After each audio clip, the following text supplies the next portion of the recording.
Good evening, everyone. Welcome to our board meeting tonight. Could we all rise for the Pledge of Allegiance? I pledge allegiance to the flag of the United States of America and to the republic for which it stands, one nation, under God, indivisible, with liberty and justice for all. Sandy, will you call the roll? Trustee Lautner. Here. Trustee Zara. Here. Trustee Council. Here. Trustee Sheehan. Here. Trustee Caputo. Here. Trustee Diaferio. Here. President DeCipio. Here. A quorum is present, Mr. President. Thank you, Sandy. First on the agenda is the swearing in of probationary firefighter Cameron Pipes. Cameron was initially a firefighter candidate in January of 2024 and has now successfully completed his probationary period requirements. During his probationary period, he has completed the Basic Operations Fire Academy, becoming a state-certified firefighter. He also attended EMT class and became a licensed emergency medical technician. He has also been tested on general knowledge of policies, standard operating guidelines, apparatus, and equipment, and has passed the practical driving and pumping test for our fire apparatus. Cameron lives in the village on Barnesdale Road. I'll now turn it over to Chief. Great, thank you. Cameron, if you can first come up over here, please.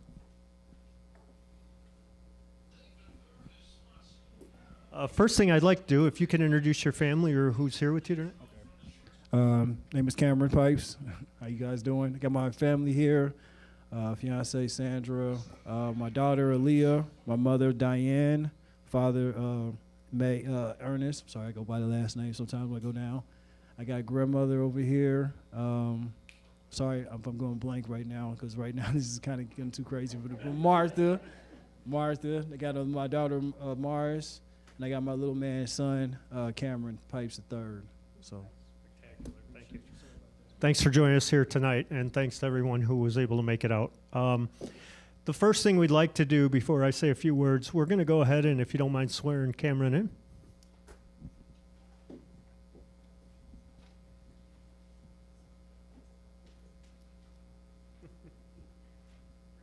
Small for you. Raise your right hand and repeat after me. I state your name. Cameron Pipes. Do hereby solemnly swear I'm repeating this right. Do hereby solemnly swear that I will uphold and defend that I will uphold and defend the Constitution of the United States of America the Constitution of the United States of America and the Constitution of the State of Illinois, and the Constitution of the State of Illinois, and I will faithfully carry out and I will faithfully carry out all the duties imposed upon all the duties imposed upon and entrusted in me and entrusted in me as a firefighter as a firefighter of the Village of LaGrange Park, of the Village of LaGrange Park, Cook County, Illinois. Cook County, Illinois. Thank you.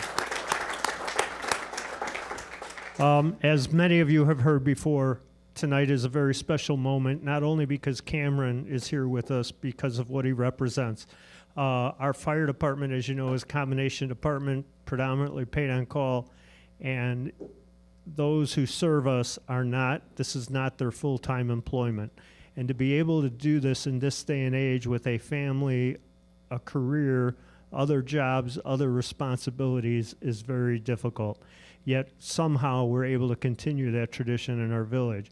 And so it's people like Cameron that really are making a difference for our residents, dedicating their time and their energy into making our department the best it can be. I do want to say a couple things about Cameron. For those of you who have seen it in the firehouse, for those of you who may not know, Cameron has been a star. He has spent hours and hours at the station, even when not on duty, studying over and over and over. He is always quick to lend a hand. He is interested. You know, a lot of our employees try to do it, but I've seen Cameron over and over studying for his test by himself out there, opening up compartment doors, trying to understand where everything is, how everything works. And he's just been at it nonstop until he got through his probation.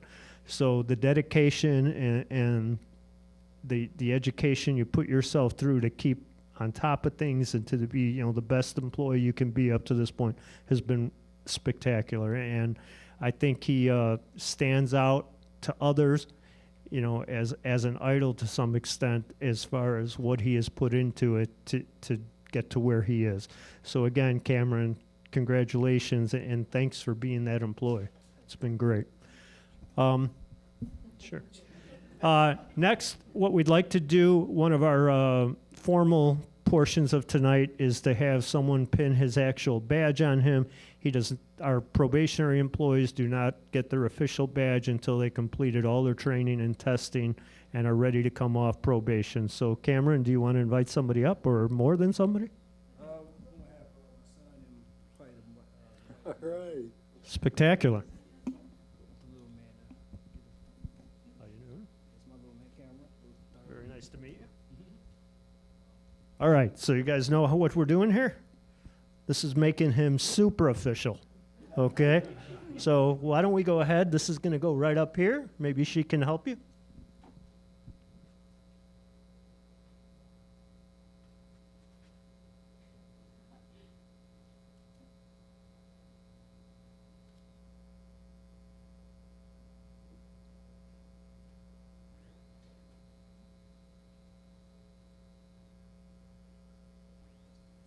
Great. Thank you again.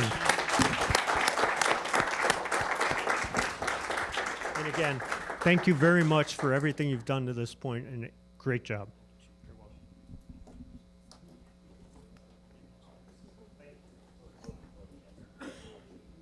And thank you, family. We appreciate it.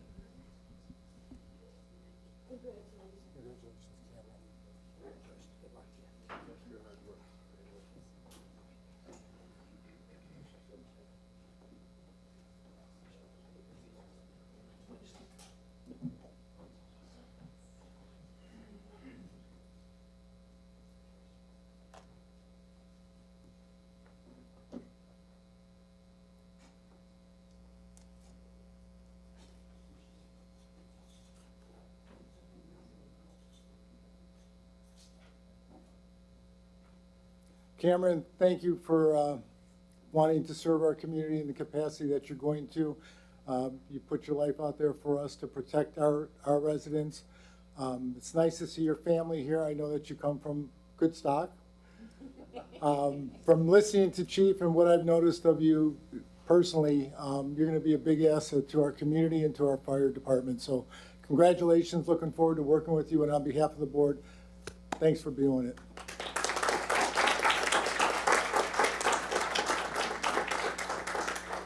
Okay, next I'd like to introduce Daniel Flores. Daniel is the Fifth Third Bank Financial Center Manager. Dan asked to speak to the board tonight, so Dan, it's all yours. Thank you. Thank you, Mr. President. Good evening, everyone. First and foremost, I'd like to extend my sincere thanks to President Jim DeCipio, village trustees and clerks, Executive Assistant Sandy, and the entire team here in the village of Grange Park for the warm welcome and continued support. Thank you for all you do for the village of Grange Park. My name is Daniel Flores, and I'm proud to serve as the Financial Center Manager for Fifth Third Bank here in Grange Park. I've been in the banking industry for nearly 16 years, with the last 8 years dedicated to Fifth Third Bank. I began my journey as a personal banker and have steadily grown within the organization, recently earning the opportunity to lead our Grange Park Financial Center as of May of this year. Our center is made up of a dedicated team of 7 professionals. It starts with our teller, Kat, who not only handles your transaction with care, but also ensures your day starts with a smile. Our personal bankers, Mary, Lisa, Karen, and Mercy, are committed to building meaningful relationships with their clients and providing tailored financial solutions. They work closely with our preferred relationship manager, Robert, and our investment executive, Chris, who brings expertise in more complex financial matters, such as investment strategies, retirement planning, and asset protection. As the Financial Center Manager, I oversee the daily operation and focus on coaching our team to be the best version of themselves. I also work closely with our business clients, learning more about the operation and the goals. From there, I identify opportunities and offer solutions. Whether it's opening a business account, exploring lending options, or securing a line of credit to help their business thrive. No matter the conversation, I'm confident that our team is equipped to find the right solution for each customer's unique needs.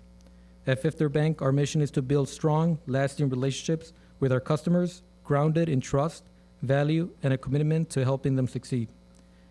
Thank you for your time and the opportunity to share more about my team and the values we represent. We welcome you to visit our financial center and meet the team in person. I'll be leaving business cards for anyone who would like to connect or follow up. Thank you. Thank you, Dan. Does any board member have any questions for Dan at this point? Dan, I just want to say it was a privilege meeting you, and thank you for coming tonight.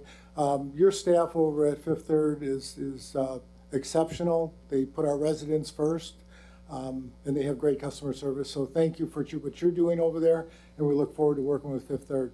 Thank you. Appreciate it. Thank you, Dan. Okay, next up, we have public participation of agenda-related items only. If anyone would care to address the board, please step up to the mic and give us your name.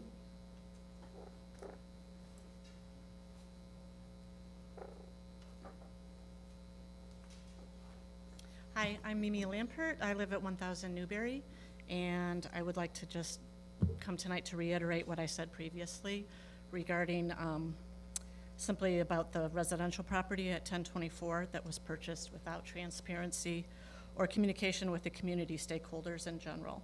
That's something that you guys are voting on later tonight, so I believe that's an item on the agenda.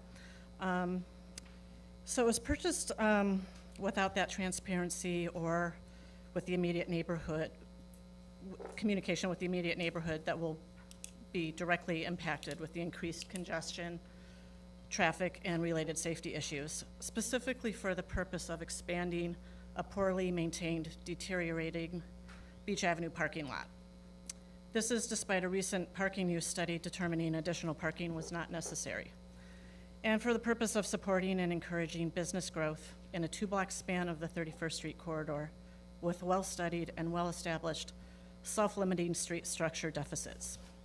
It's an area the recent blight studies confirmed is not conducive to sustainable business given its physical limitations, noting defective, non-existent, or inadequate street layout and the deterioration of site improvements in addition to insufficient capacity and inadequate street width that do not meet current roadway standards, particularly for commercial and industrial access to businesses.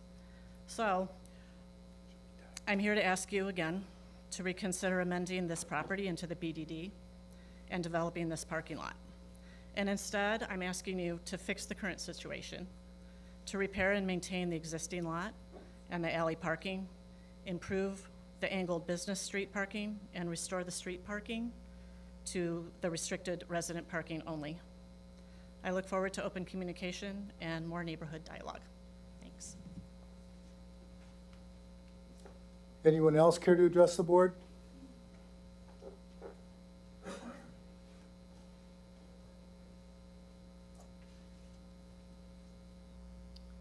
Cheryl Peterson, 1021 Newberry.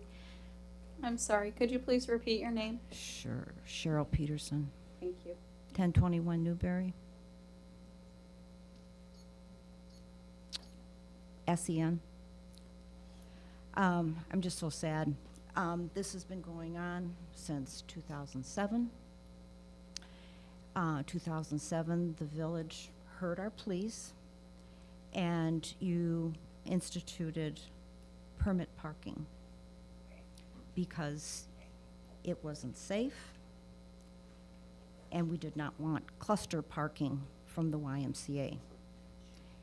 Now, we're back to square one. 2015, you remove the permit parking. Cheryl, I'm sorry to interrupt. Can you lower the microphone? We're having trouble hearing you up here. Is that better? Thank you. Okay. You want me to repeat? Rinse, repeat? Minnie, I'm sorry. Can you speak up just a little bit? We're having trouble hearing you. Sorry, because this is important. Better. Is that better? That's fine. Okay. Thank you. Anyway, lack of transparency is foremount of this whole situation. As I was told by Mr. DeCipio, that this had to be not publicized, otherwise the sale of this property would be off. That's not transparent. We have problems with congestion, parking, impinging of driveways, safety issues. Back in the day, I was concerned because there's overuse of our driveways to turn around, and I was told, put cones up when the grandchildren are playing. Is this safety?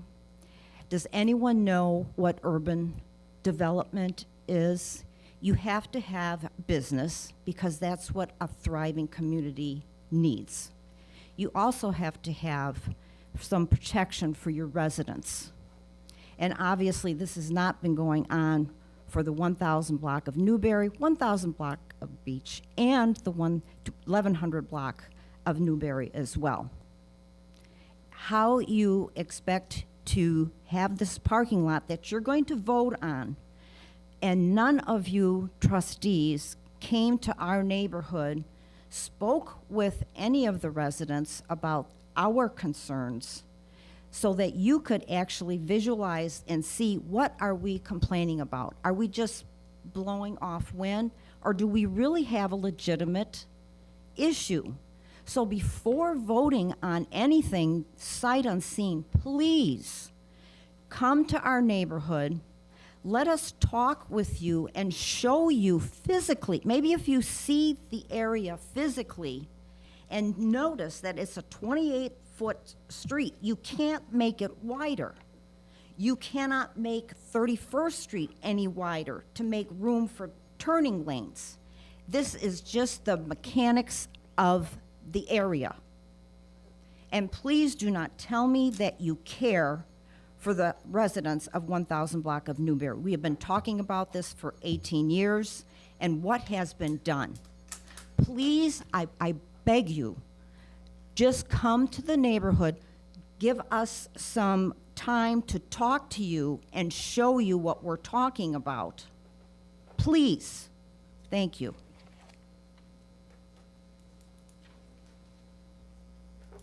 Anyone else care to address the board? Okay, seeing none, we'll move on to consent agenda. Sandy? Yes. The items on this evening's consent agenda are as follows. A, approval of the minutes for 1, Village Board meeting June 24th, 2025. 2, Village Board closed session meeting June 24th, 2025. 3, Village Board work session meeting July 8th, 2025. B, action, accounts payable and payroll summary. Motion 1, to authorize the president and chairperson of the Finance Committee to sign the register for bills and authorize the treasurer and village clerk to sign checks in payment of operating bills and salaries as itemized in the check registers. And motion 2, to authorize the village treasurer and village clerk to sign checks in the payment of payroll and other bills that become due between this date and the next village board meeting, with subsequent approval of the payroll register and voucher register by the Board of Trustees at its next meeting. Motion to approve consent agenda is presented. So moved. Second. Second. Sandy, call the roll. Trustee Lautner? Yes. Trustee Zorro? Yes. Trustee Council? Yes. Trustee Sheehan? Yes. Trustee Caputo? Yes. Trustee Diaferio? Yes. The motion passes unanimously, Mr. President. Andy, can we also call President? Oh, I'm sorry, President, On consent. Yes. President DeCipio? Yes. Thank you. The motion passes unanimously. Thank you, Sandy. Okay, next up is Village Manager's Report. Julia? Thank you, Mr. President. I have 3 items to report on this evening. The first is that the field work for our annual audit will be starting next week, and so staff will be underway and pulling together that information as required as part of the process. The second item I wanted to report on is regarding a couple of community events, the first of which takes place tomorrow evening, which is the Midsummer gathering over at Memorial Park. The Midsummer gathering will take place in conjunction with the 3rd annual car show put on by the police department, where the proceeds go to the Special Olympics. And with that, we will also have a fire apparatus muster in celebration of the fire department's 125th anniversary. We encourage folks to attend, stay cool, and enjoy the fun. There's a lot going on. The event tomorrow night will conclude with Trop Explosion music celebration at the stage. The second item I wanted to remind folks about was the Wild Daisies as part of the Music Under the Stars concert series by the Park District. That will be taking place on July 30th. This is the concert that the village is sponsoring in conjunction with the Grange Park Chamber of Commerce. The last item I wanted to report on this evening was special thanks and kudos to the Public Works, Police, and Fire departments for their response related to a lightning strike to a parkway tree on Sherwood Road. We received a very warm appreciation from the resident that lived where that parkway tree once stood. Special thanks to your quick response and all the care that you provided to this family as well as the neighboring properties. And with that, that concludes my report. Thank you, Julia. Okay, before we move further, I'm going to take some presidential privilege here. I assume, and please, I've assumed before and been wrong, but I assume most of us are here tonight for 15C4, discussion action ordinance to amend 31st Street Barnesdale Business District. Is that correct? Yeah. Not for the sale of the property, not for the buying of the property, it's for the business district, correct? 15C4. Is that why we're all here? With the exception of some folks in the back that may be here for Yes. zoning. Majority case. though, you guys were here. Okay.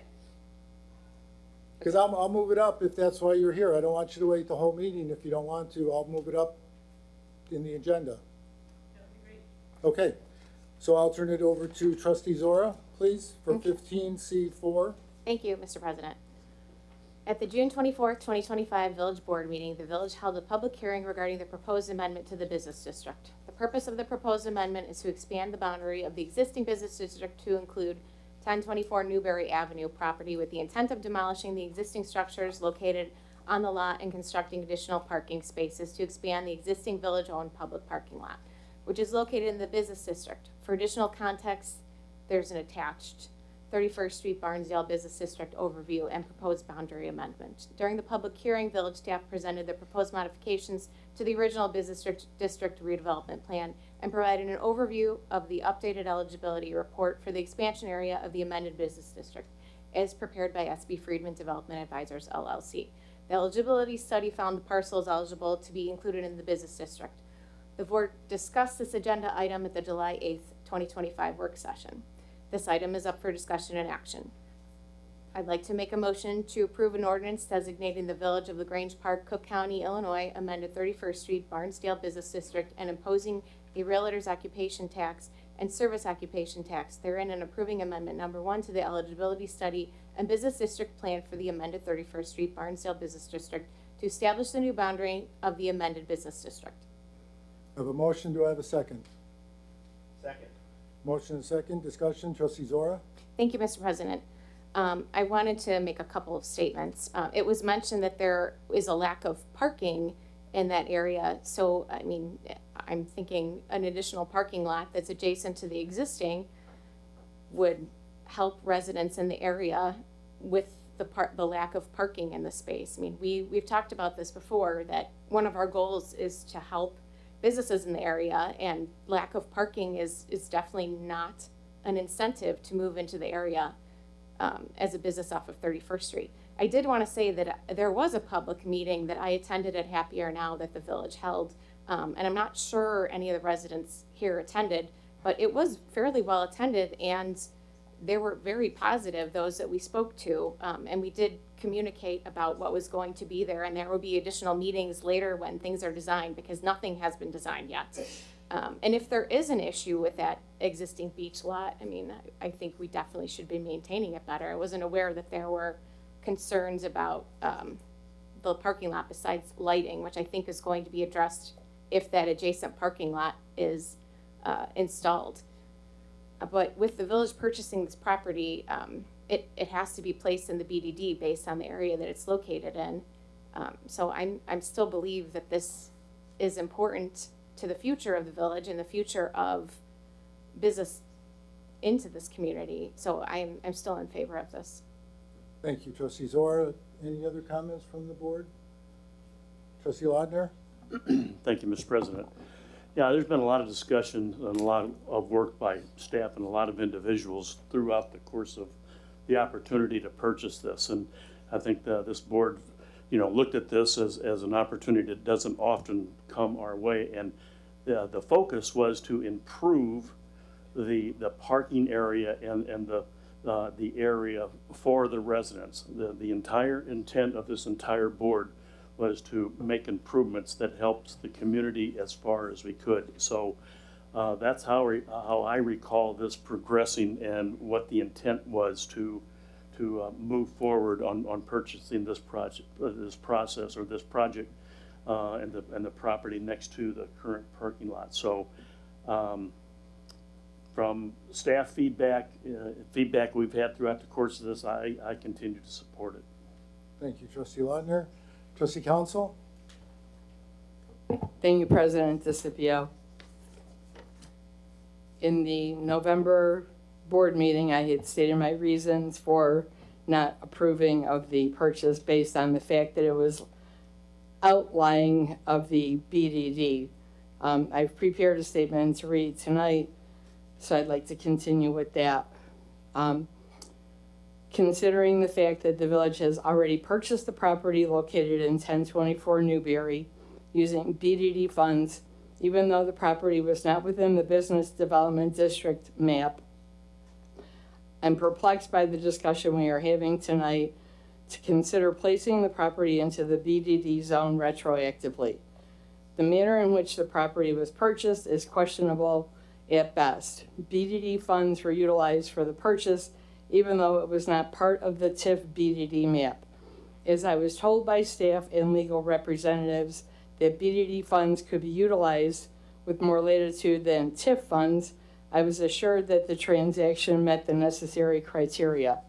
It should also be noted that when this matter was initially discussed in November, and I asked for confirmation from legal counsel as well as the TIF BDD attorney, if this was allowed under the TIF BDD rules, I was assured that it was allowed. Now, 8 months later, after the purchase of 1024 Newberry, the village is seeking to amend the TIF BDD map to include the property. Again, I am asking, where is the transparency as it relates to the purchase of this property? It is also important to note that we will have to revise the plan, the original TIF BDD plan, with 38 revisions in order for the property at 1024 Newberry to be drawn into the TIF BDD map. I would also question what has the village done since 2017 to address conditions as they relate to blight in public areas, namely cracked pavement in the village-owned parking lot on Beach Avenue, deteriorated public sidewalks along 31st Street, fence maintenance at the Beach Avenue parking lot, as well as addressing the tripping hazards along the sidewalks between the IHB tracks and Kemen Avenue, just to name a few. I'm voting against this amendment to the original business district redevelopment plan, which would include placing this property in the BDD map. I realize that the village was told that the person selling the house wanted to remain confidential with the situation, but now we are placating a resident who no longer lives in the village. Thank you. Thank you, trustee Council. Really.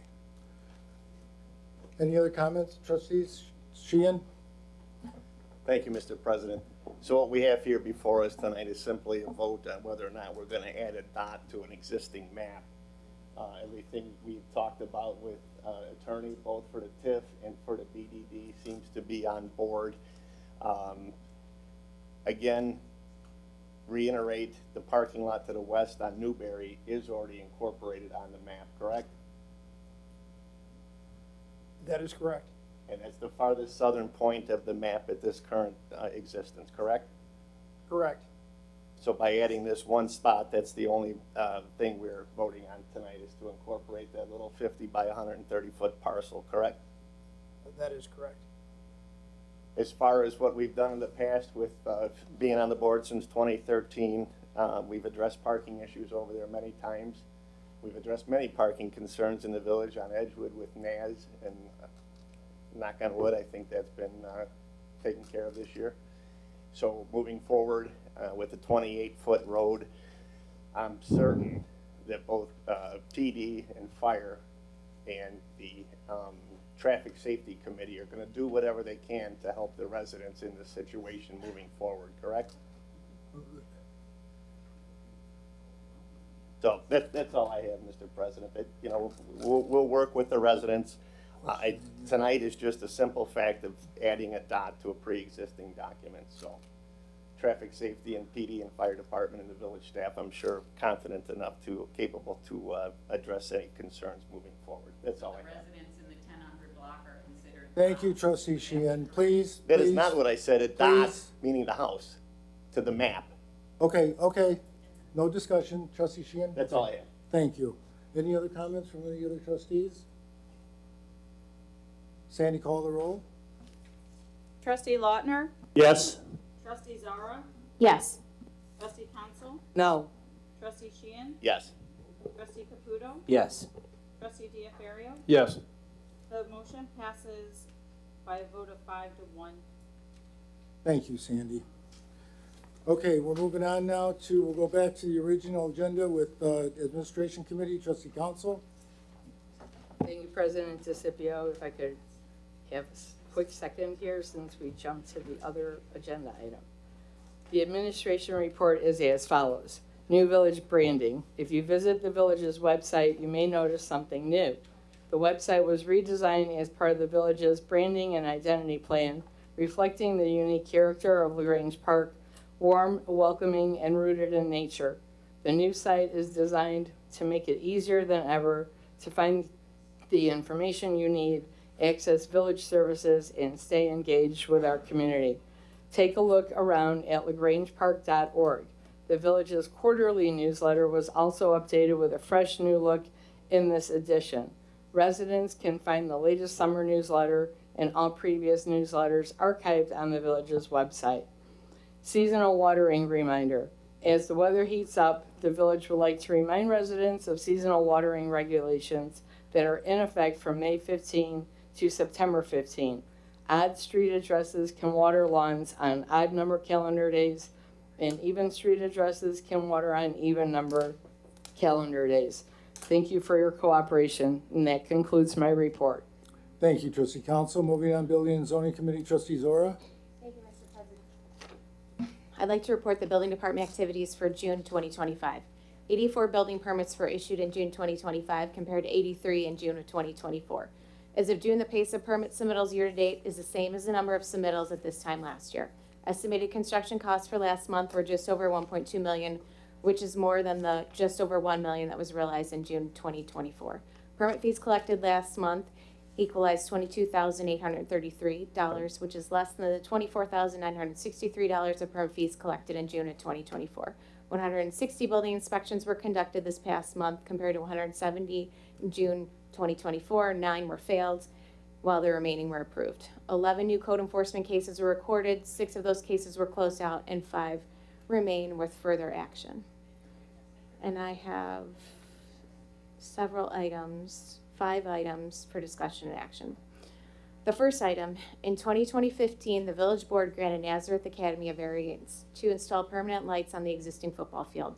The board's approval was conditioned upon Nazareth Academy hosting no more than 5 night football games per year and obtaining an exception from the village's noise regulations in order to operate the sound system past 9 p.m. during those games. Nazareth Academy has submitted a temporary use permit application requesting an exception from the village's regulations regarding noise for up to 5 night football games. The games will begin at 7:30 p.m. and are anticipated to conclude by 10 p.m.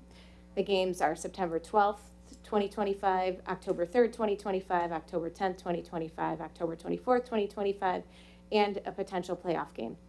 Per section 132.09.a.2 of the municipal code, no person shall operate or cause to be operated any source of sound in such a manner as to create a sound level which exceeds the sound level limits as follows: during the hours of 9 p.m. to 7 a.m. above 60 decibels in residential areas or 75 decibels in commercial areas. The code allows the village board to approve temporary uses and impose certain conditions. If the board approves an exception to this regulation specific to the identified dates, village staff will approve the temporary use permit application. Staff recommends the village board grant a specific exception to the village's noise regulations. I'd like to make a motion to grant an exception to the regulations contained in section 132.09.a.2 of the Grange Park Municipal Code for the purpose of allowing Nazareth Academy to operate a sound system until 10 p.m. on September 12th, October 3rd, October 10th, October 24th, 2025, and one additional Friday between November 1st and November 29th, 2025. Second. We have a motion and a second. Discussion, trustee Zora? This is something that we do annually as an agreement that we have with Nazareth so we can approve their games, and I see no reason not to approve this. Thank you, trustee Zora. Any other comments from the board? Trustee Lautner? Thank you, Mr. President. Just to confirm, we haven't had any significant residential complaints. We've done this for several years. A few years ago, we did make some changes with input from the residents. Nothing since then that's... Nothing that I'm aware of. Yeah, awesome. Yep. Any comments from the board? I support. Sandy, call the roll. Trustee Lautner? Yes. Trustee Zara? Yes. Trustee Council? Yes. Trustee Sheehan? Yes. Trustee Caputo? Yes. Trustee Diafario? Yes. The motion passes unanimously, Mr. President. Thank you, Sandy. Second item, Patrick and Abigail Kenny, the applicants, are seeking to construct a 299 square foot patio that encroaches into the required rear yard setback at 945 Meadowcrest.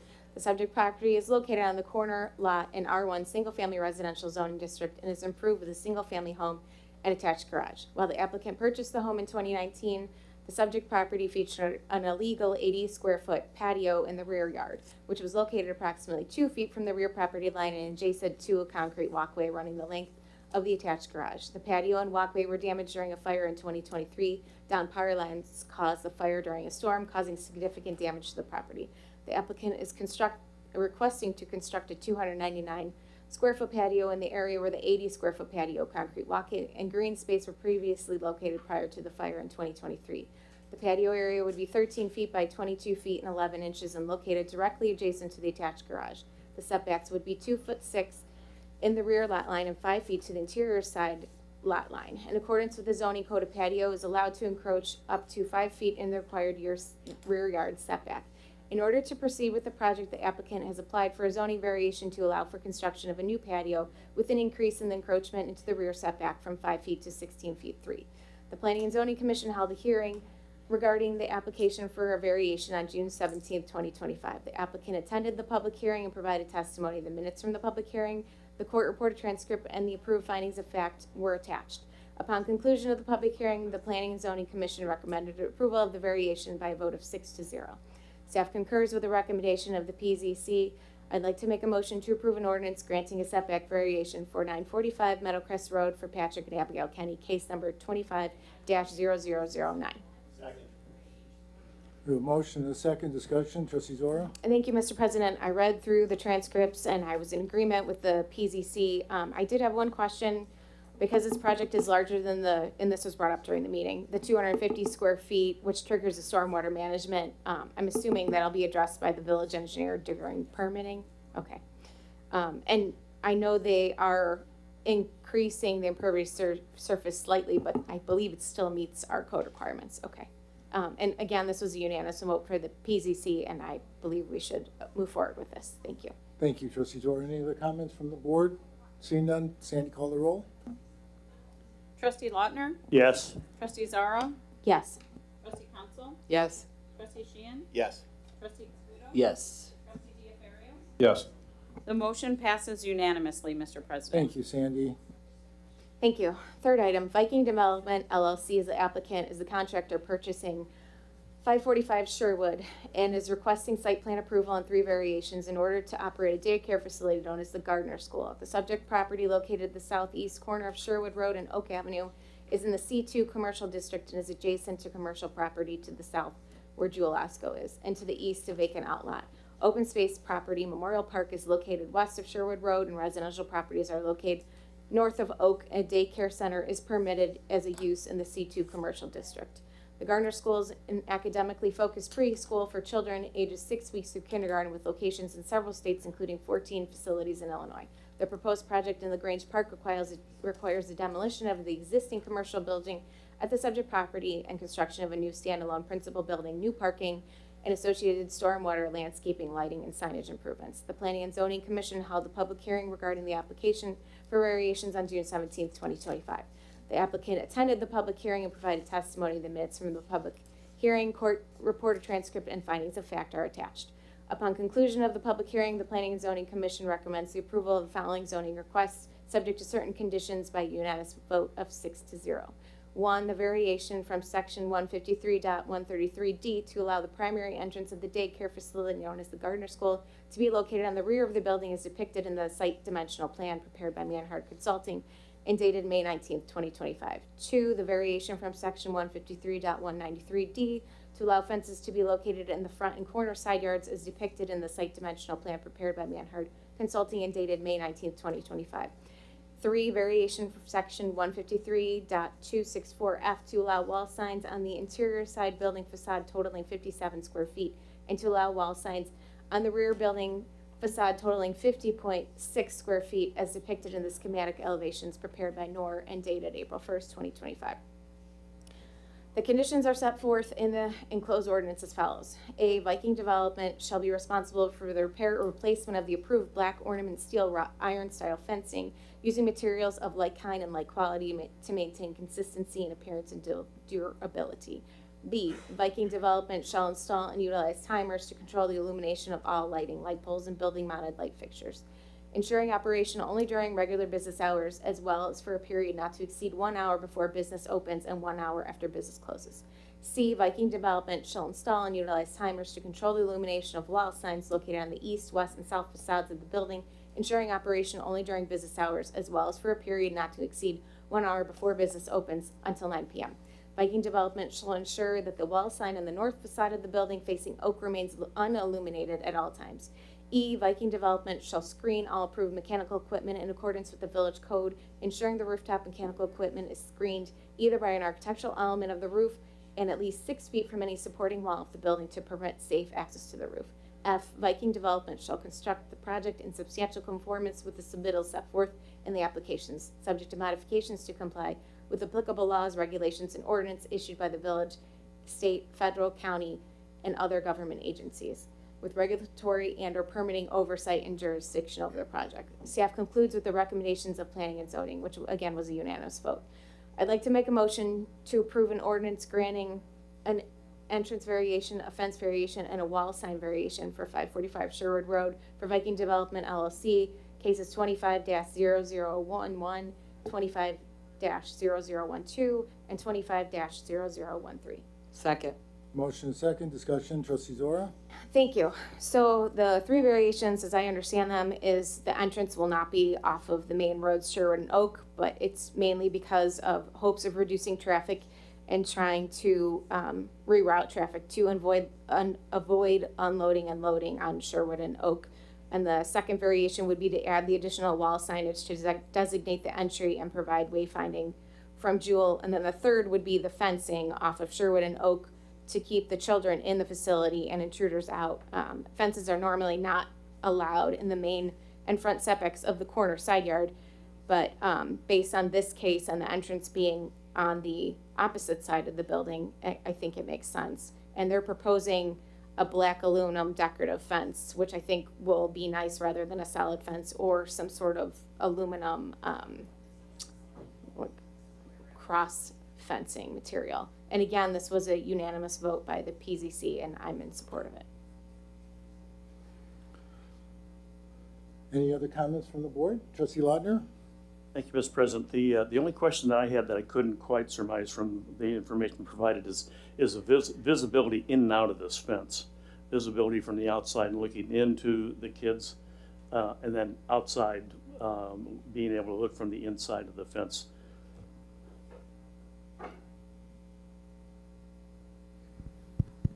It is an open style fence, so it's not a privacy fence. There will be visibility in and out. Okay. And it is and is depicted in 2 renderings that were in the packet. Okay, that I didn't see.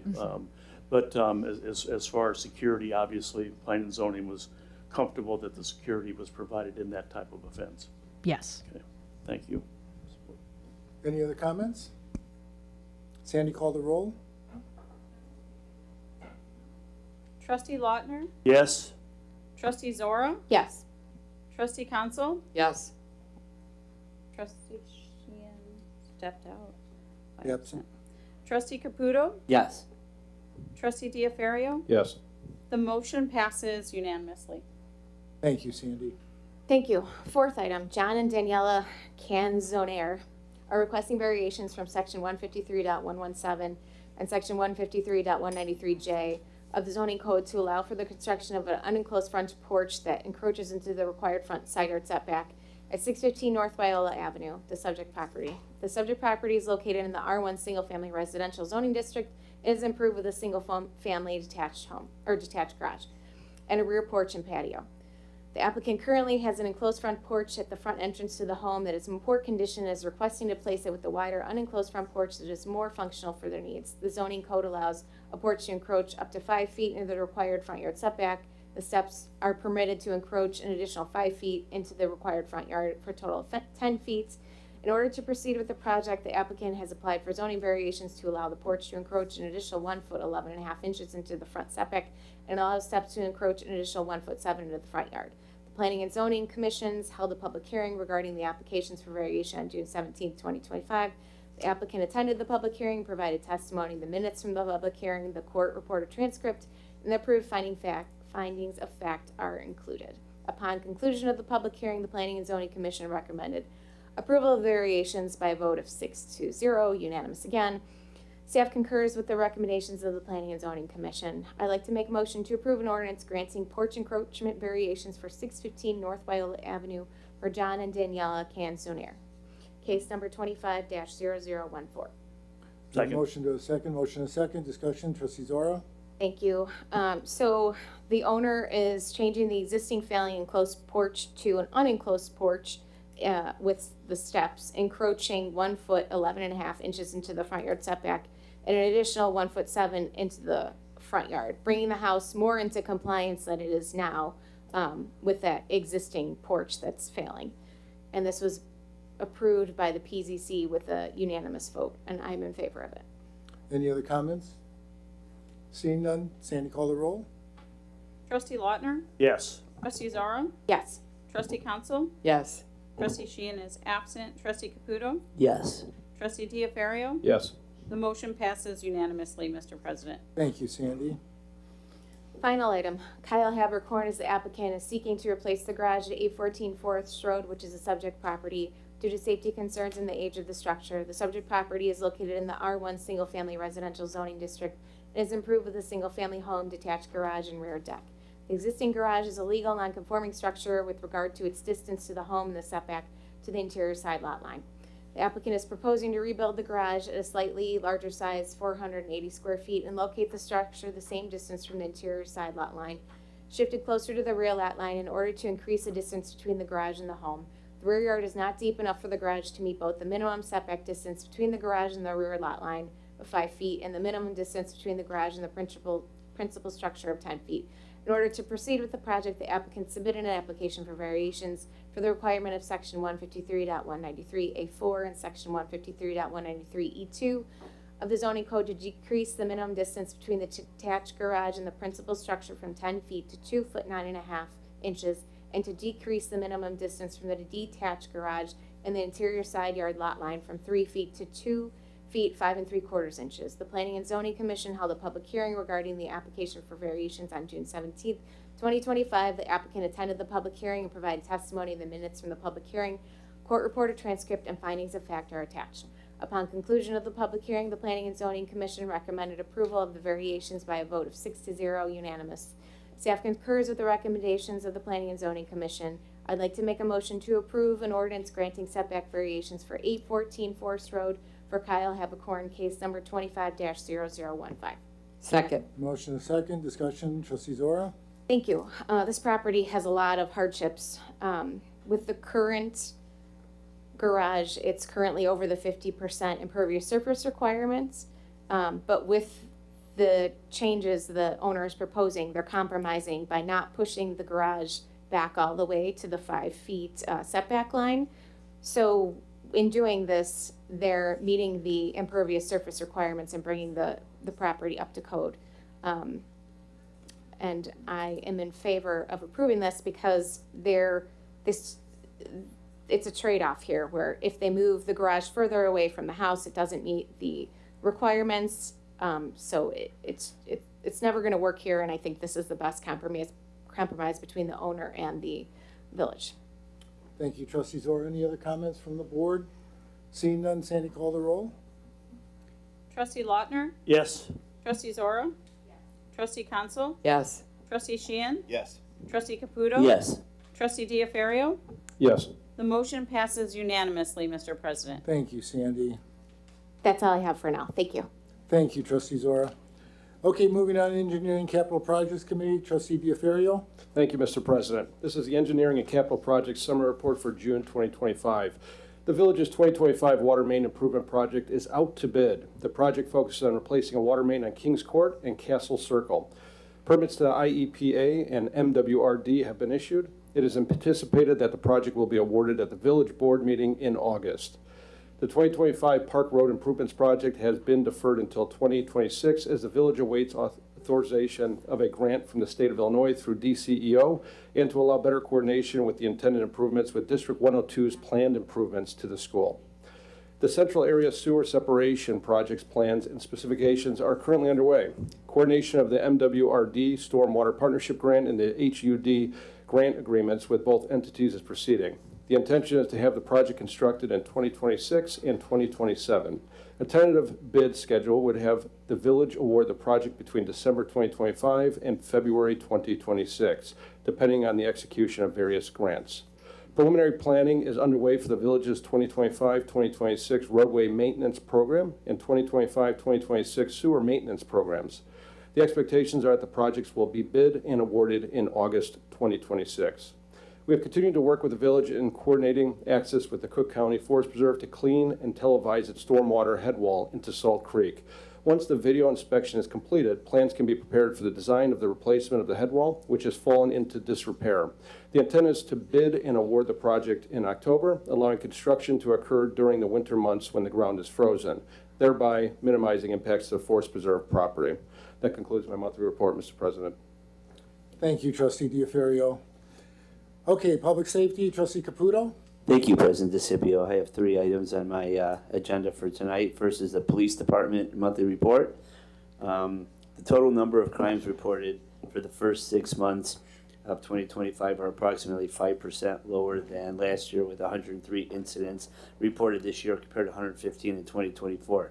Traffic enforcement is at 2,258 total tickets issued through June of 2025. This includes adjudication and state-issued citations. Overall, police activity is 893 total incidents reported in the month of June 2025. Total incidents for the first 6 months total 6,033 total incidents. Of those 893 total incidents for the month of June, 27 were assists to the fire department, 201 were self-initiated building or park checks, 120 were traffic stops, and 75 were closed home checks. F.H. Passion completed remodeling work on 4 police department offices, as well as replacement of ceiling tiles, grading and paint in the foyer and lobby area of the village hall.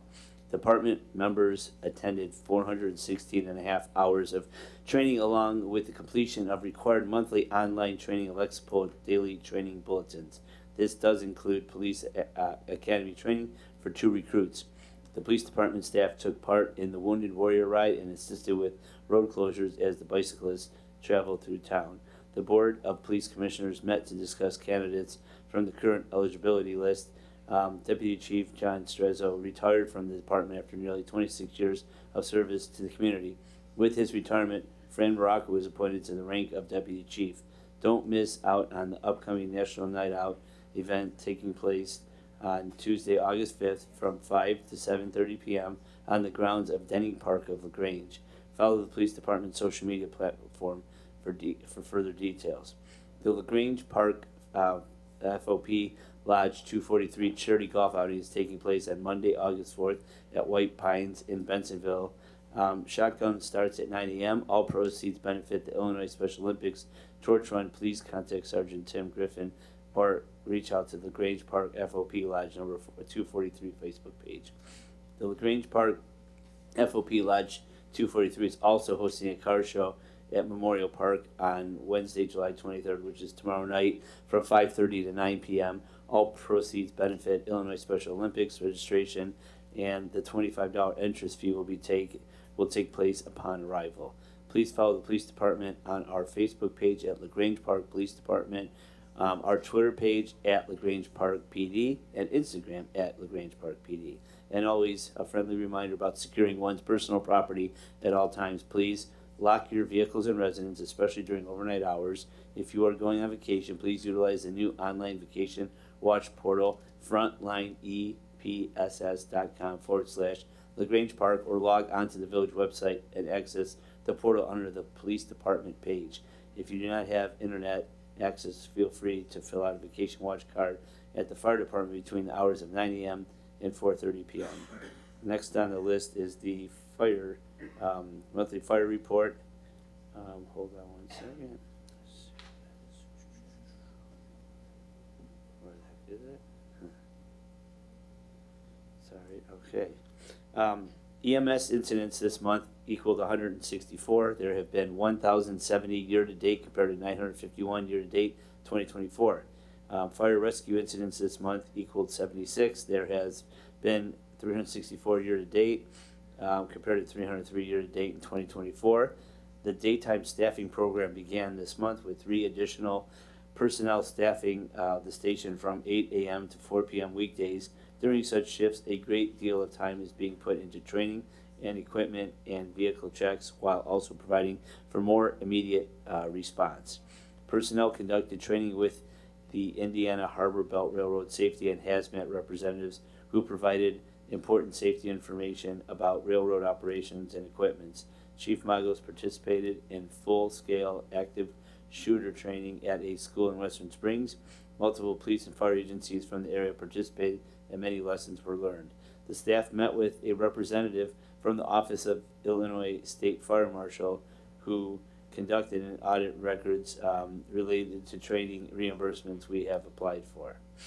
Personnel assisted with the Wounded Warrior Soldier Ride, which we mentioned, displaying a flag from our ladder truck, and personnel participated in their annual NFPA medical evaluations during the month.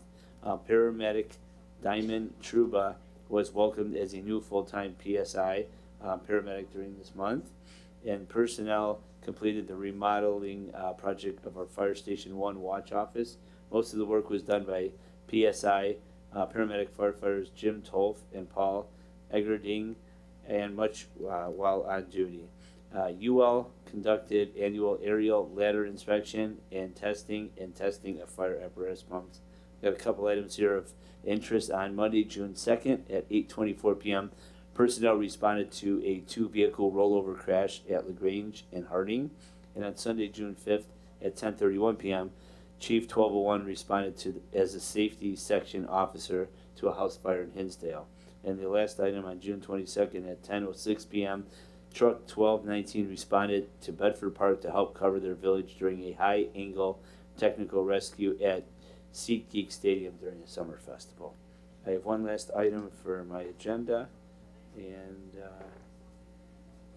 hold on one second. Okay, this last item is regarding the amendment of Municipal Code 72.16 and 74.02. The memo outlines proposed amendments to section 72.16, motorized skateboards and or motorized scooters of chapter 72, stopping, standing, and parking, in section 74.02, registration of chapter 74 of title 7 Traffic Code of the Grange Park Municipal Code.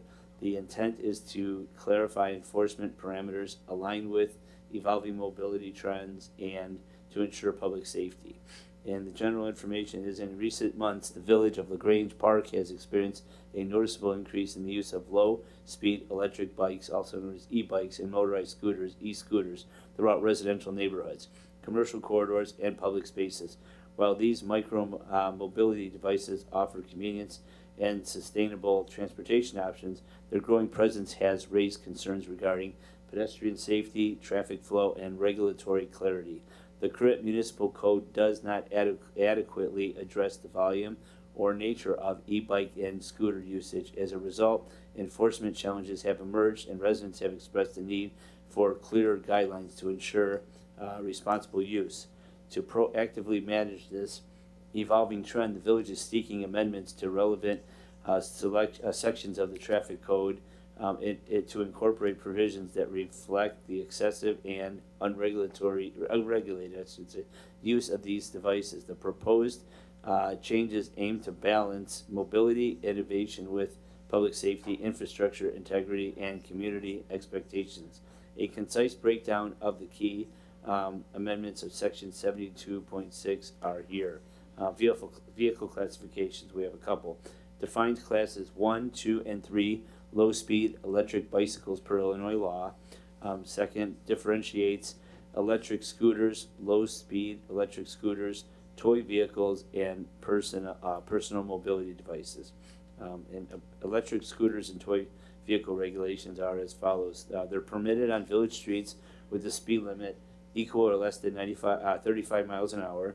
A minimum age is 18 plus for scooters, no age limit for toy vehicles. Sidewalk use is prohibited for the scooters, allowed for toy vehicles if operated by someone equal or under 16 years old. Must have front white light and a rear red reflector light for nighttime use. Helmet is required for all riders. No sirens except emergency vehicles, and must have functional brakes. They must be operable via human propulsion or a push-off start. No carrying packages that prevent one-handed control. No tandem riding or attached to other vehicles. Prohibited on state highways while under the influence, and must follow Illinois bicycle rules of the road. The electric bicycles and regulations are Class 1 and 2 allowed on village-owned streets and paths. Class 3 restricted to motor vehicle areas. Sidewalk use prohibited for all class. Minimum age is 16 plus for Class 3. Helmet required for all riders. You must display the manufacturer label with wattage, speed, and class. Must be pedal operable. Same operational restrictions as scooters. No tandem riding, no intoxicated operation, and you must follow all Illinois bicycle rules of the Road and Village Bicycle Code. The recommendation is for the staff to approve the proposed amendments of section 72.16 and section 74.0T of Title VII of the LaGrange Park Municipal Code. These changes reflect the proactive response to the increasing and often excessive use of electric bicycles and motorized scooters throughout the village. Approval is recommended to ensure the village remains responsible to evolving mobility trends while maintaining its commitment to safety, accessibility, and quality of life. If approved, the village staff will develop public awareness initiatives to inform residents of the revised regulations and ensure clear enforcement procedures. Additionally, administrative processes will be refined to support smooth implementation. The motion or action request is this item is up for discussion. The motion is to approve an ordinance amending section 72.16 motorized skateboard and or motorized scooters of chapter 72 stopping, standing, and parking, and section 74.02 registration of chapter 74 bicycles of title 7 traffic code of the municipal code of Grange Park. Second. Motion is second. Discussion. Trustee Caputo. Yes, thank you, President Scipio. As this is very detailed and a lot of information, but I feel that this has to be addressed. These scooters and these bikes are fun and recreational, but some people do get carried away with where they go, how fast they go, not abiding streets, public areas such as sidewalks and commercial and business zones and such like that. So I feel like this has to be addressed, and we do have to educate these people in the community, whether it's through a newsletter, maybe at schools or parks or seminars about this, because safety is very important to all of us in the community, and we want the cyclists to be safe, but we want other people that are in the path of these people to also be safe and avoid any accidents that we might have a safety issue. So I'm definitely in favor of this. Thank you, Trustee Caputo. Any other comments? Trustee Zora? I had a question for the police chief. What are the repercussions for those that are riding the bikes illegally, and are their parents also going to pay any repercussions? So first they have to stop for us, and when they do stop for us, we do reach out to the parent. There is a section in our code where we can cite the parent as well for allowing their child to violate any municipal code as well. So, but the main thing is they need to stop for us, which we're having some difficulty in doing. Can you confiscate the bikes? We could. Okay. And we could do an admin tow fee of $250 based on our municipal code as well. Okay, thank you. Trustee Lautner? Thank you, Mr. President. Does that include out of village residents as well? Yes. Okay. All right. Trustee Diaferio? Yes, thank you, Mr. President. I think Jamie's question wrapped up exactly what I was looking for, but it's the children that are under the age of 16 that I've seen at most risk in my area of the network. I know you've seen that out there as well. The repercussions would be, I assume, aligned with what trustees are said. Absolutely. Okay, fantastic. I think it's a necessary amendment as a proactive measure for safety in the neighborhood and for motorists around. It's obviously a challenge when you see young kids, especially coming off sidewalks, zipping between cars. I think we need to make this a message that parents and households are understanding of as well. So thank you. Thank you, Trustee Diaferio. Any other comments? Thank you, President DeCipio. Anything that will aid in the work of our police department, I'm all in favor of, and I'm glad to see that this is coming onto the books because I've been affected by it, and I know other residents have been affected by this, and considering the position that we're all in, I can't just jump out of the car and yell at a kid because of the way that they're recklessly driving, so this will definitely help with that issue. Thank you. And Chief, is through council, if it passes tonight, it goes into effect immediately. I believe we have to post for 10 days. I've set the ordinance up that if it passes by at least a 5 to 7 vote, it would become effective immediately. Did you want to add anything, Chief? I'm sorry. This amendment isn't unique to Grange Park. There's multiple villages within our area that are amending their current ordinance to reflect the changes with these e-bikes and scooters. So we are probably a little one of the first, but there'll be many more that are making some changes. Okay, thank you, Chief. I Trustee do have Caputo? something additional for Chief Contois. What is this? Is this just a fine, or does this become an?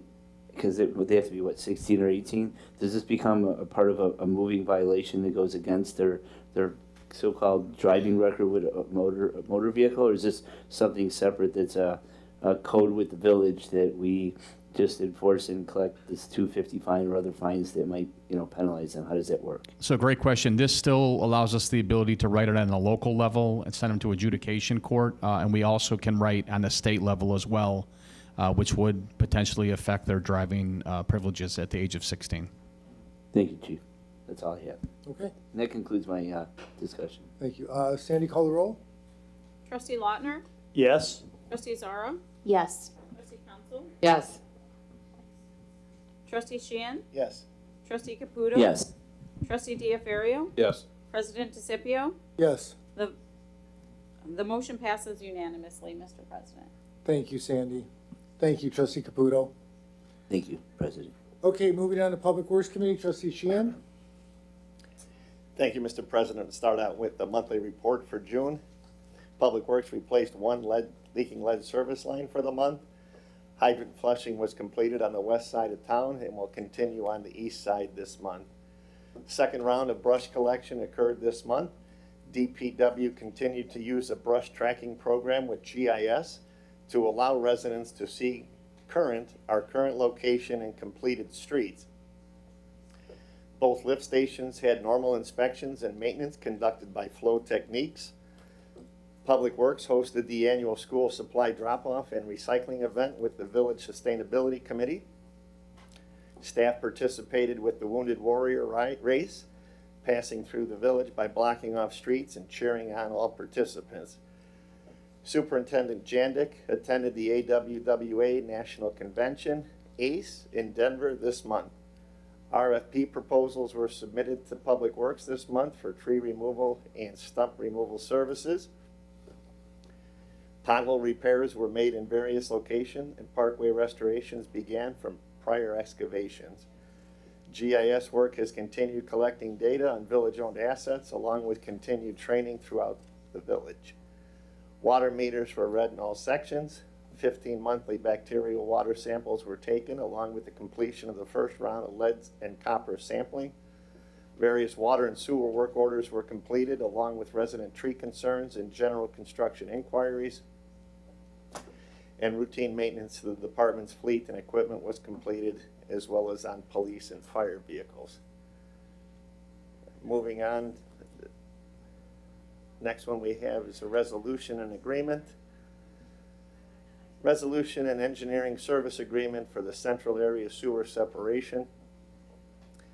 Purpose is to approve an engineering service agreement with Edwin Hancock Engineering Company for the final design engineering services for the central area sewer separation project. General background: in 2022, the village board approved a preliminary design engineering agreement with Hancock for the central area sewer separation project to begin designing this project to prepare for future grant funding. Now that several grants are in the works, as well as the bond proceedings, this project is slated for construction beginning in the spring of 2026. Hancock is seeking a final design agreement to complete the final details of the plan, including preparing bid documents for a late fall bid date. The fiscal year 25-26 budget includes $200,000 in the sewer fund under professional services 510-70-51000 to complete the preliminary design from 2022 and the final design that's presented. Staff recommends approving an agreement between the village and Edwin Hancock Engineering Company for the final design of the central area separation project. Therefore, Mr. President, I make a motion to approve a resolution authorizing the approval and execution of an engineering services agreement to be entered into between the Village of Grange Park and Edwin Hancock Engineering Company for the performance of design engineering services relative to the central area sewer separation project. Final design and approving the expenditure of the sewer funds to pay for the services not to exceed engineer's design fund of $100,000. Second. Motion second. Discussion. Trustee Sheehan? Thank you, Mr. President. We're almost there. We're almost going to be shovel ready for this project that everybody, especially the residents on the east end of town, are waiting for. Hancock has served us well for many years, and I look forward to seeing this project to fruition.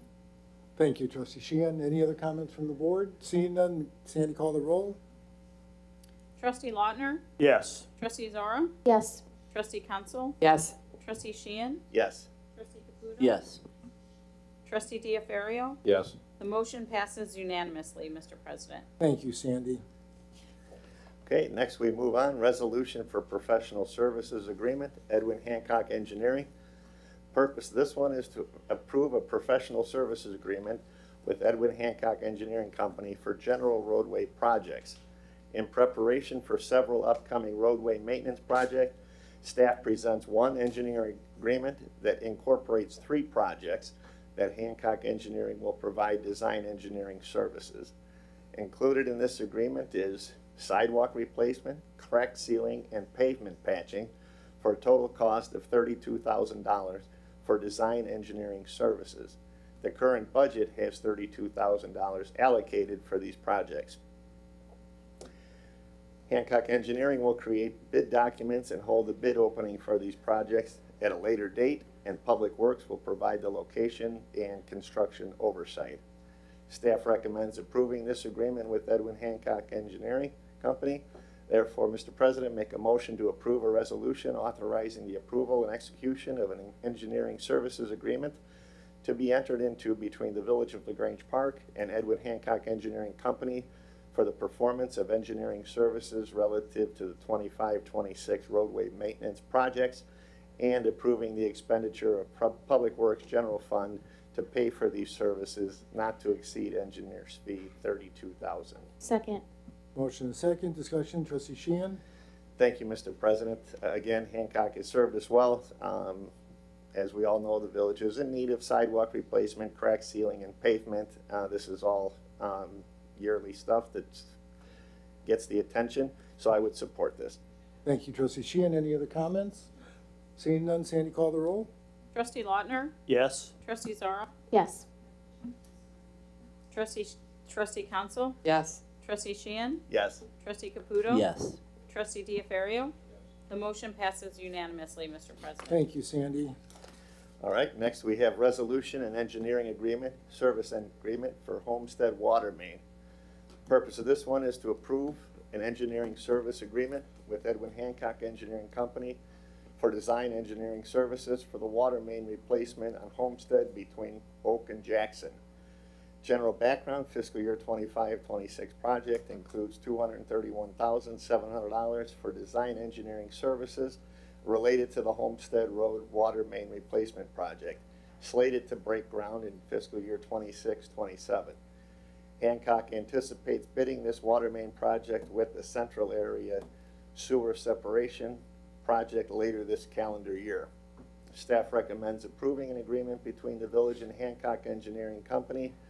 Therefore, make a motion to approve a resolution authorizing the approval and execution of an engineering services agreement to be entered into between the Village of Grange Park and Edwin Hancock Engineering Company for the performance of design engineering services relative to the Homestead Road water main improvement project, and approving the expenditure of water funds to pay for the services not to exceed engineer's design fee of $125,600. Second. Motion and second, discussion, trustee Sheehan. Thank you, Mr. President. With the aging infrastructure, every project we get is, we try and stay that much farther ahead of everything. I support this, look forward to getting it shovel ready too. Thank you, trustee Sheehan. Any other comments from the board? Seeing none, Sandy, call the roll. Trustee Lautner? Yes. Trustee Zara? Yes. Trustee Council? Yes. Trustee Sheehan? Yes. Trustee Caputo? Yes. Trustee Diafario? Yes. The motion passes unanimously, Mr. President. Thank you, Sandy. Lastly, Mr. President, resolution for professional services agreement with Edwin Hancock. Purpose is to approve a professional service agreement with Edwin Hancock Engineering Company for general sewer maintenance projects. General background and preparation for several upcoming sewer maintenance projects. Staff presents one engineering agreement that incorporates 3 projects that Hancock Engineering will provide design and construction engineering services. Included in this agreement is the sewer repair, sewer lining, sewer cleaning, and televising for a total of cost of design and construction engineering services of $53,500. The current budget has $79,000 allocated for these projects. Village engineer Mark Lucas explained, by lumping these 3 projects together, there is substantial savings. Hancock Engineering will create a bid document and bid documents and hold a bid opening for these projects at a later date. Staff recommends approving this agreement. Therefore, make a motion to approve a resolution authorizing the approval and execution of an engineering services agreement to be entered into between the Village of Grange Park and Edwin Hancock Engineering Company for the performance of engineering services relative to the 2025-26 sewer maintenance and repair projects, and approving the expenditure of sewer funds to pay for the services not to exceed engineering design and construction fee of $53,500. Second. Motion is second. Discussion, trustee Sheehan? Thank you, Mr. President. I'd like whoever came up, or the people that came up with the ideas of lumping all three of these together. Obviously, there's cost savings, and my favorite line is it comes in under budget. Thank you, trustee Sheehan. Any other comments from the board? Seeing none, Sandy, call the roll. Trustee Lautner? Yes. Trustee Zara? Yes. Trustee Council? Yes. Trustee Sheehan? Yes. Trustee Caputo? Trustee Diafario? Yes. The motion passes unanimously, Mr. President. Thank you, Sandy. Thank you, Mr. President. That's all I have. Thank you, trustee Sheehan. Moving on, Finance Committee, trustee Lautner? Thank you, Mr. President. This evening I have, in addition to the monthly finance report, one item for discussion and action.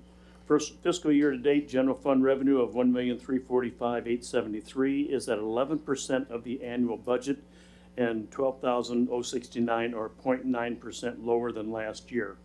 Property tax receipts are at $53,291 or 94.3% lower than last year. Receipts early in the fiscal year are typically smaller and variable. Other local taxes are $2,828 or 2.2% greater than last year. Intergovernmental receipts are up $55,018 or 6.9% from last year. Sales tax and income tax continue to trend higher than last year and are above budget, while use tax and personal property replacement tax are lower than last year. The state use tax decline was anticipated due to the sales tax legislation, which moved taxes on some out-of-state and online purchases from the use tax to the state and local sales tax. However, the decline is significantly more than we had expected. Licenses and registration fees are at $1,052 or 16.6% lower than last year. Receipts early in the fiscal year are typically smaller and variable, as the majority of this revenue occurs during vehicle sticker sales in the fall. Permit receipts are at $10,205 or 13.1% lower than the prior year, and that's due to lower new construction fees. Charges for services are $22,591 or 13.2% higher than last year, and that's due to the timing of tower lease payments. And fine revenue is at $360 or 1.5% lower than last year. Miscellaneous revenue is $27,598 or 28.7% less than last year, and that's due primarily to lower interest revenue as a result of lower rates. Total general fund expenditures of $1,693,014 or at 13.9% of the annual budget, and $90,166 or 5.6% higher than last year, although all departments are still within budget expectations. And one item for discussion and action is regarding the sewer bond ordinance that we've discussed in several meetings leading up to this. Purpose of this is consideration of ordinance authorizing and providing for a bond issuance not to exceed $5 million to support the village's central area sewer separation project. The background on this, as a reminder, is that at the February 25th, 2025 meeting, the village board approved a resolution of intent to proceed with constructing the central area sewer separation project. The resolution accepted $4 million in funding assistance from the Metropolitan Water Reclamation District and committed the village to issue up to $5 million in bonds to support the project. Additional grants and village cash reserves will provide the remaining funds necessary for the project. The debt service for the proposed bonds will be paid from sewer fees collected from the village's sewer system customers. The village is currently paying approximately $390,000 annually in debt service for bonds that were originally issued in 2006 for sewer projects, with final payment in 2025. The annual debt service on the proposed bonds is anticipated to be approximately equal to the current debt service, and therefore no increase in the sewer rate is required to support the new debt service.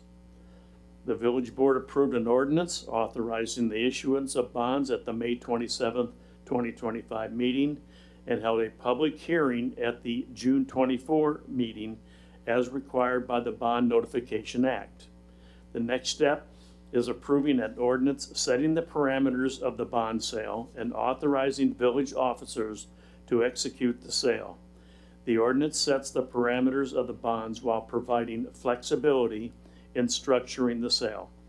Certainly, staff recommends the village board approve the proposed ordinance at the July 22nd, 2025 village board meeting.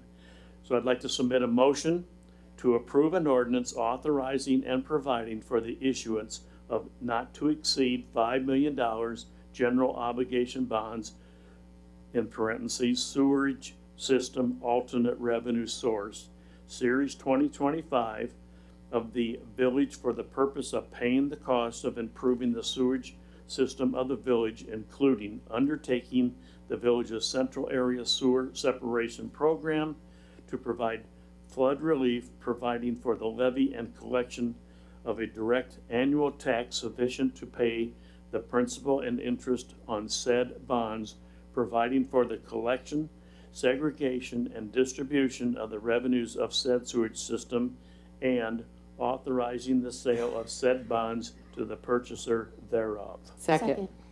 Motion is second, discussion. Trustee Lautner? Thank you, Mr. President. Yes, we've had several conversations on this. We've had presentations from our bond issuance advisors, public hearings as appropriate, and as such, I support this process and moving forward with this significant project. Thank you, Trustee Lautner. Any other comments? Nope. Sandy, call the roll. Trustee Lautner? Yes. Trustee Zara? Yes. Trustee Council? Yes. Trustee Sheehan? Yes. Trustee Caputo? Yes. Trustee Diafario? Yes. President DeCipio? Yes. The motion passes unanimously, Mr. Thank President. you, Sandy. And I have one more item, is regarding the bond council engagement letter. The purpose is to consider approval of an engagement letter for bond council services. Background on this is that the village board is considering and now approved issuing up to $5 million in alternate revenue bonds to support the central area sewage separation project. In order to proceed with the issuance, the village board must engage bond counsel to continue providing the necessary legal services. The proposed fee for bond counsel services related to the sewer bonds is $26,000. Chapman and Cutler has indicated that this represents a $4,000 discount to their fee schedule. Staff recommends the village board approve the proposed resolution at the July 2025 meeting this evening. So therefore, I'd like to submit a motion to approve a resolution approving and authorizing the execution of an engagement letter for bond counsel services between the village of Grange Park and Chapman and Cutler LLP. Motion and a second, discussion. Trustee Lautner? Thank you, Mr. President. It's who we worked with. It kind of brings it all together for our advisement, and I support. Any other comments? Seeing none, Sandy, call the roll. Trustee Lautner? Yes. Trustee Zara? Yes. Trustee Council? Yes. Trustee Sheehan? Yes. Trustee Caputo? Yes. Trustee Diafario? Yes. The motion passes unanimously, Mr. President. Thank you, Sandy. And that includes, concludes the items from finance this evening, Mr. President. Thank you, Trustee Lautner. Okay, other reports, our village clerk, No report, Mr. President. our village treasurer, village engineer, our village attorney. No report tonight, sir. Okay, commercial revitalization, Trustee Zora. Thank you, Mr. President. The village is actively working to improve safety, accessibility, and mobility along LaGrange Road through the LaGrange Road Traffic Safety Improvements Project. Earlier this year, the village launched a Phase 1 preliminary engineering study funded in part by the $175,000 Cook County grant to develop design concepts that meet IDOT standards and incorporate community input. The village recently held stakeholder meetings with the Park District and Library District, and Kinley Horn is coordinating with IDOT and conducting additional data collection, crash analysis, and intersection evaluations in the project area. Project updates are available on the village's website and in e-briefs.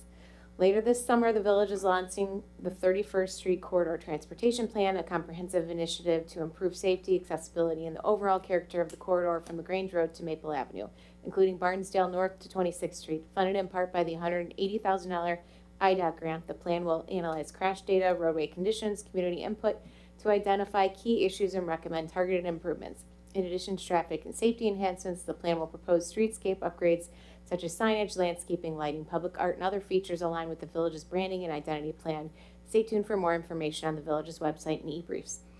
The village is accepting applications for the facade and property revitalization program, which assists property and business owners who aim to enhance the external appearance of their properties. In order to be eligible, the building must be used for commercial purposes and must be located within one of the village's TIF or business districts. Visit the village's websites for more information. Stay up to date on what's happening in the Grange Park by attending the village's commercial revitalization committee meetings. Upcoming topics include upcoming streetscape projects and the village market and 31st Street. Check the calendar page on the village's website for upcoming meeting dates and agendas. So I have one item that's up for discussion and action. In early 2025, the village was awarded $180,000 in federal funding through the Illinois Department of Transportation IDOT Statewide Planning and Research SPR grant to support the development of the 31st Street Corridor Transportation Plan, which includes 31st Street from the Grange Road to Maple Avenue and Barnesdale from 31st Street to just north of 26th Street. The plan will evaluate existing transportation conditions, identify safety and operational improvements, provide implementation strategies aligned with regional planning goals. It will also incorporate streetscape improvements, concepts to enhance the corridor's visual character, walkability, identity, consistent with the village's branding and identity plan. The village issued a request for proposal on April 24th, 2025, received 8 proposals. The committee interviewed 4 firms and recommended the village board approve the selection of Kimley Horn and Associates for this work as the most qualified firm based on experience, technical approach, and familiarity with the village. Kimley Horn will also utilize SPAN as a subconsultant to assist with integrating the recently adopted branding and identity plan into the corridor. The proposed agreement outlines a total not to exceed fee of $224,733 for professional services. $180,000 will be reimbursed through the SPR grant. The local match will be funded through a combination of 3 business districts and capital project funds, which are included in our packet. As the July 8th, 2025 meeting, the village board reviewed and discussed this item and expressed support for the agreement. I'd like to make a motion to approve a resolution approving a letter agreement with Kimley Horn Associations, Inc. for professional planning services for the 31st Street Corridor Transportation Plan in the Grange Park, Illinois, and for the appropriation and expenditure of business district and capital projects funds to pay for this service. Motion, do I have a second? Second. Motion and second, discussion, trustee Zora? Thank you. It was a very tough decision. All 4 firms that we interviewed were really great. We just decided that Kimley Horn was the best fit for our needs, and they also did have SPAN on their team, which we thought would help if there were any changes that needed to be made to the plans that we've already, bless you, implemented, that they were already on board, and we could do that easily with them. Thank you. Thank you, trustee Zora. Any other comments from the board? I would like to thank the CRC committee with trustee Zora as chair and trustee Diaferio and trustee Caputo. You guys did a great job. We got the best firm possible, and look forward to working with them. So with that, Sandy, call the roll. Trustee Lautner? Yes. Trustee Zara? Yes. Trustee Council? Yes. Trustee Sheehan? Yes. Trustee Caputo? Yes. Trustee Diaferio? Yes. The motion passes unanimously, Mr. President. Thank you, Sandy. And then the next item, I'm going to recuse myself and ask trustee Caputo to read this because I have a personal relationship with the owner, and I want to recuse myself. Thank you. Thank you, trustee Zara. This next item is regarding 716 East 31st Street, Jimmy's Handmade Bagels, LLC. The staff seeks approval of an economic incentive agreement for the redevelopment of 716 East 31st Street into a new bagel and coffee shop operated by Jimmy's Handmade Bagels, LLC. At the March 11, 2025 Village Board meeting, the Village Board approved an inducement resolution expressing conceptual support of the redevelopment of 716 East 31st Street into a bagel and coffee shop operated by Jimmy's Handmade Bagels, LLC, Jimmy's Bagels, using 31st Street Barnesdale Business District funds. The resolution indicated that any financial assistance would be contingent upon approval of a formal redevelopment agreement. The village staff and the village attorney have since worked with Jimmy's Bagels, who's a developer, to draft an economic incentive agreement. The agreement outlines the terms of financial assistance and project requirements and includes the following provisions. Total investment by the developer in excess of $82,750,000. The eligible project cost is $74,200. Proposed incentive amount not to exceed $12,400. Village's obligation: 100% of all business district taxes generated by the property will be paid to the developer as reimbursement for eligible project costs, and the term is the agreement will terminate on December 31st of 2040 or as soon as payment is made in full amount not to exceed the $12,400. The redevelopment project includes interior improvements and equipment installation to support the bagel shop's operations. Planned investment includes a commercial kitchen, exhaust hood system, plumbing and electrical upgrades, structural work for walls and counters, and purchase of essential equipment such as sinks, grease traps, refrigeration units, prep coolers, and ovens. And at the July 8, 2025 meeting, the village board reviewed and discussed this item and expressed support for the agreement. And this item is up for discussion and action. The motion is to approve an ordinance approving an economic incentive agreement by and between the Village of Grange Park, Cook County, Illinois, and Jimmy's Handmade Bagels.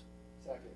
Motion second, discussion, trustee Caputo? Yes, thank you, President DeCipio. I think this, as we discussed, we went through the details of this, we approved it. We think this is a nice addition to maintaining and keeping the 31st Street corridor filled with businesses that are gonna be beneficial to the community as well as to our residents for convenience and supporting our local businesses that we have, as well as we try to redevelop the 31st Street corridor. I think it's nice to have businesses flourishing and not see vacancies in building commercial buildings. So I'm definitely in favor of it. Thank you, trustee Caputo.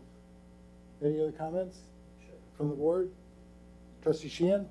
Thank you, Mr. President. Yeah, I totally support this, and I'm 100% on board with what my colleague, trustee Caputo, said.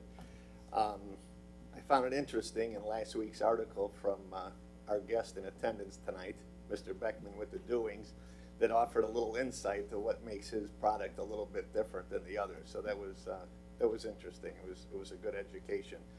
Again, as I previously stated, he has a huge following with his farmers market, and I look forward to him taking off. Wish him luck. Support this. Thank you, trustee Sheehan. Any other comments? Seeing none, Sandy, call the roll. Trustee Lautner? Yes. Trustee Consul? Yes. Trustee Sheehan? Yes. Trustee Caputo? Yes. Trustee Diafario? Yes. The motion passes 5 yes votes with 1 recusal. Thank you, Sandy. Thank you, trustee Caputo, and trustee Zora, thank you. Motion to approve committee and collectors reports as presented. So moved. All those in favor? Aye. Okay, I have a couple things. Trustee Sheehan brought up a good point. Hank, I want to thank you for attending our meetings all the time.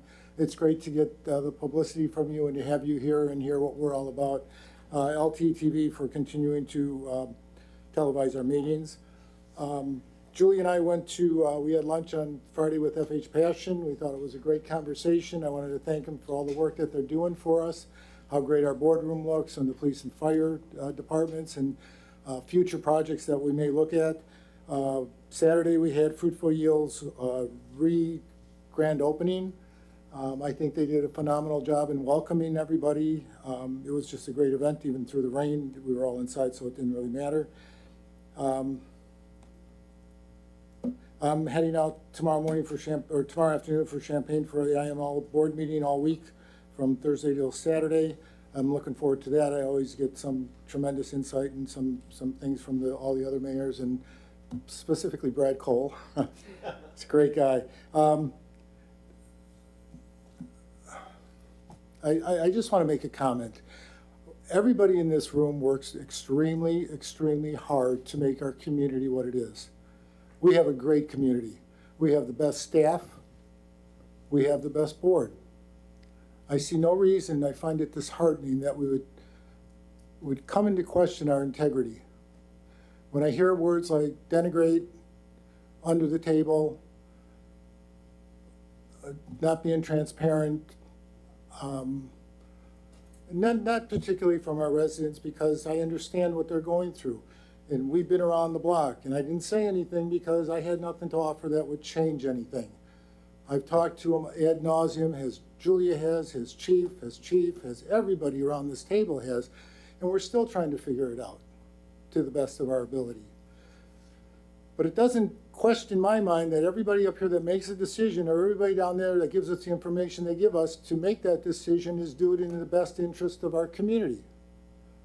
And it's disheartening when I hear our staff's integrity and this board's integrity being called into question. We're all here for one reason, guys, to make this community better. Not that I gotcha, not that I got one up on you, not that I'm going to bring something forward to hurt you. We've talked about the issue at hand here since November, October. We had a board meeting where we voted to discuss the purchase of this property. So when I hear where lack of transparency comes in, I'm befuddled. I don't know what you're talking about, because it's been out there since October of last year. This is not what we want here. This is not support building. It's not confidence building. It's not staff building or board building. We're here to help each other, make each other get through the day and make it better for all of us when we go home to our families. I don't understand where this has to come into play, where we have to call somebody out on something in public. We're all here. The phone call away. We got a problem with something, a sidewalk cracked or whatever the case may be. I guess we're lacking on a lot of stuff. Why not just a phone call to tell somebody, hey, I got a concern here. What are we doing about it? I mean, I think we're going backwards a little bit here. You know, the positiveness that this board has and this staff brings to us has been built over the years because we respect each other. And when that respect comes into question, I have a real problem sitting up here. Because I respect each and every one of you, and I respect each and every one up here. I will never call into question your integrity or your work ethic, because it's beyond what I've ever seen. And this board too.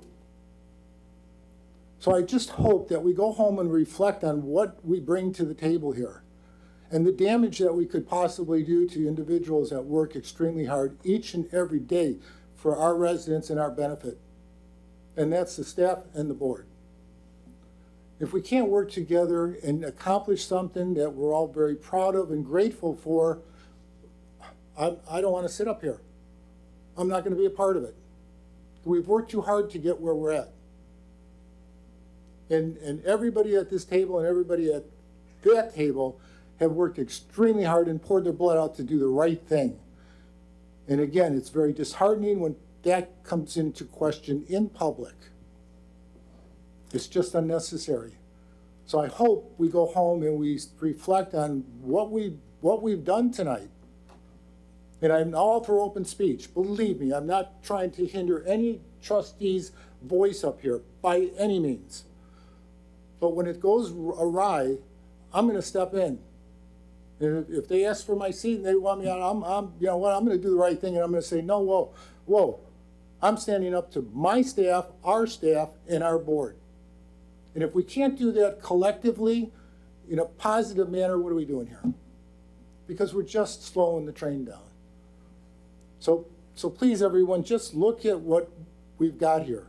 Feel blessed that we have the staff that care about us the way that they do, and the trustees that are willing to put in the time that they do. Because I'm grateful for everything we have, and I don't want to do anything to jeopardize that, as with the majority of the trustees up here don't either, I'm sure. I hate to get on my soapbox, but I felt it necessary because, you know, hit me all you want, but never come into question the integrity of our staff or our board, because that's you're getting out of bounds now. And say what you want to say and say it constructively, but I urge you, and as I've urged at other meetings, reach out to the staff. Ask them why you feel the way that you do and the problems that you're addressing. Bring it forward before you bring it out to public. I mean, we're all here for the same reason, and that's the betterment of our community. And when things like that come out, I'm not sure it's for the betterment of anybody. If there are issues, then please bring them forward, but do it in a respectful, dignified way. Because each and every one of us deserve that. Okay, so with that, any public participation in non-agenda related items? I don't see anyone. Motion to move into executive session? I'd like to submit a motion for the moving into executive closed session for the purpose of discussing collective bargaining in accordance with 5 ILCS 120/2C2. Second. Motion and second. Sandy, call the roll. Trustee Lautner? Yes. Trustee Zara? Yes. Trustee Council? Yes. Trustee Sheehan? Yes. Yeah. Trustee Diafario? Yes. The motion passes unanimously, Mr. President. Thank you, Sandy. We'll move into executive session.